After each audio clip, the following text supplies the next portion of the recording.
There is power in how people want to be referred. Okay, so there are people who want to be referred in terms of their disability, and I think it's usually quite important. So one of the things in which happens, especially within the disability movement, is that there are certain terms in which it's generally accepted to be offensive, okay, or derogatory. So what do we mean? So what are some of these terms? So for instance, if you are to call someone mad, okay, that is offensive, because the assumption is that they cannot be able to do any other thing, or they cannot be able to think correctly. That is one word in which. The other word in which it's offensive is that I think, which happens to be part of our legal in our legal framework, is imbecile.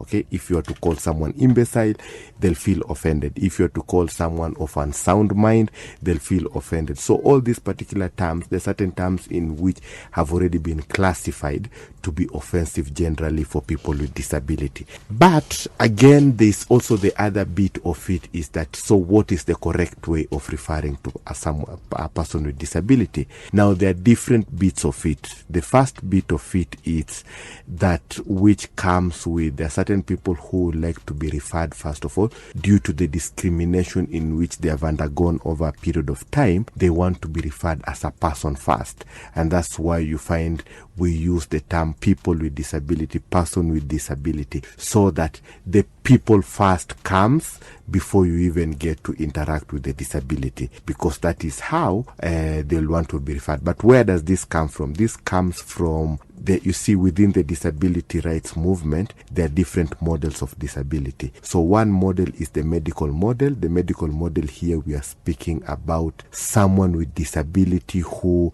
the medical society has looked at them as the problem, and they want to solve them to fit. So you're being forced to fit within the society.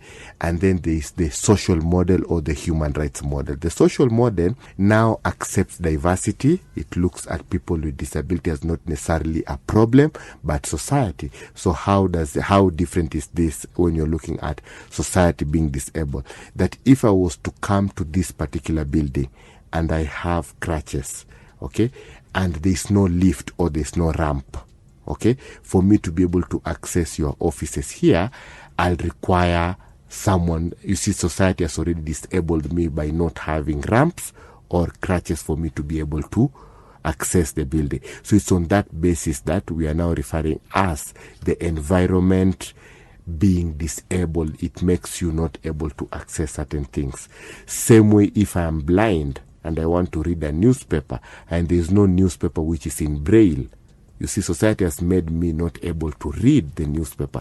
I'm not the problem. Society needs to accommodate me. So that's how you look at it. And that's where now you refer to people with disabilities, that you are a person first.